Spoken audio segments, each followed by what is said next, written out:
आपका civil service protection में। So guys, आज का हमारा जो टॉपिक है वह ग्वाटेमाला के फ्यूगो ज्वालामुखी से जुड़ी हुई हम बातें करेंगे।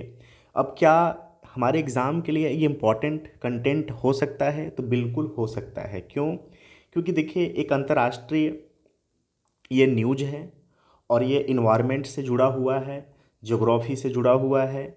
और एक अंतर्राष्ट्रीय पटल पे जब ऐसी न्यूज़ आती हैं और उसको सारे मीडिया, वो भी जो देश के सबसे प्रतिष्ठित न्यूज़पेपर हैं, न्यूज़ चैनल्स हैं, अगर जब वो कवर करते हैं तो ये हमारे एग्ज़ाम के लिए इम्पॉर्टेंट हो जाता है। सो उसके व्यू से हम बात करेंगे। आपको ये नाम याद रखना है, फ्यूगो वोल्केनो।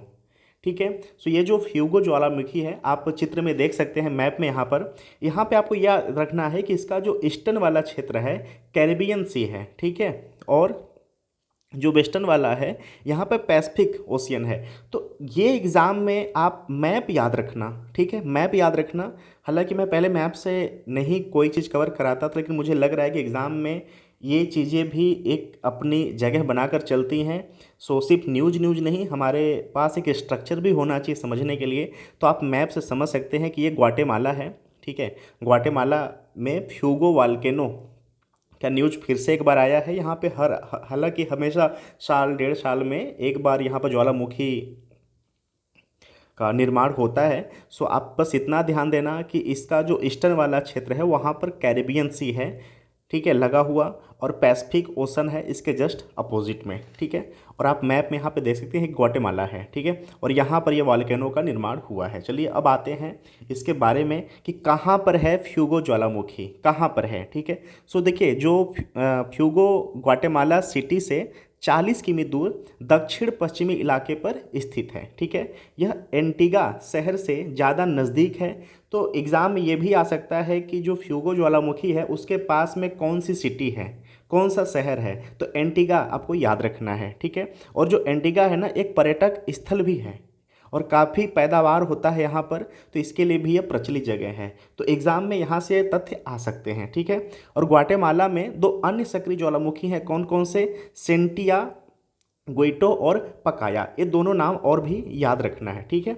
सो ये हमने इसका पृष्ठभूमि जान लिया। अब आते हैं फ्यूगो ज्वालामुखी के बारे में जानते हैं। ठीक है। सो हाल ही में ग्वाटेमाला के अधिकारियों ने 1,000 से अधिक लोगों को निकाला है यहाँ से और सड़क को बंद करवा दिया, क्योंकि फ्यूगो जो ज्वालामुखी में विस्फोट हो गया है। ठीक है। इसके आसपास के कस्बों और खेतों पर राख के घने बादल छा गए हैं, जो कि हालिया वहाँ के कंडीशंस चल रहा है। ठीक है। अब इसके बारे में बात करते हैं। सो देखिए, जो फ्यूगो ज्वालामुखी है, गैस, राख, चट्टान के टुकड़े और एक उच्च तापमान मिश्रण उगल रहा है। फ्यूगो द्वारा उगलने वाली जो राख का स्तंभ है वो 6,000 मीटर की ऊंचाई से आगे निकल गया है। यह राख ज्वालामुखी के पश्चिमी और दक्षिणी पश्चिमी हिस्सों की ओर से गिर रही थी, जो कि राजधानी ग्वाटेमाला की सिटी से दूर स्थित है। ठीक है। उच्च स्तर की बात करें तो विस्फोट जारी रहने के बाद से मजबूत उत्सर्जन की संभावना अभी भी बनी हुई है और वर्षा के पूर्वानुमान में मडस्लाइड का भी निर्माण हो सकता है। ठीक है। और लोगों और स्थानों के अगर प्रभाव की बात करें तो राख का जो बादल लगभग 1,30,000 लोगों को प्रभावित कर सकता है। आसपास के 4 कस्बों ने 13 आपातकालीन आश्रय खोले गए हैं और वो जो शरण लेने वाले हैं वो 7600 लोगों को समायोजित करने में सक्षम है। ठीक है। सो फ्यूगो ज्वालामुखी विस्फोट के अगर इतिहास की बात करें तो फ्यूगो ग्वाटेमाला में एक सक्रिय ज्वालामुखी है, जो कि औसतन हर 4 साल से 5 साल में फटता है एक बार। ठीक है। 2018 में हुए एक विस्फोट के कारण लावा ज्वालामुखी के किनारों से नीचे बह गया था और इससे सैन मिगुएल लॉन्स लोट्स गांव नष्ट हो गया था। ठीक है। जिसके परिणाम स्वरूप 215 व्यक्तियों की मौत हो गई थी और लगभग इतने ही समाप्त हो गए थे। तो ये मैप इम्पॉर्टेंट है, आप इसको याद रखना कि जो ग्वाटेमाला है, ग्वाटेमाला के चारों तरफ की अवस्थिति क्या है। तो यहाँ पर आप देखेंगे कि इसके ईस्टर्न में अगर बात करें तो कैरिबियन सी है। ठीक है, क्लियर। उसके बाद यहाँ पर अगर हम बात करें नॉर्थ वेस्ट के मिड की, तो यहाँ पर मैक्सिको है। ओके।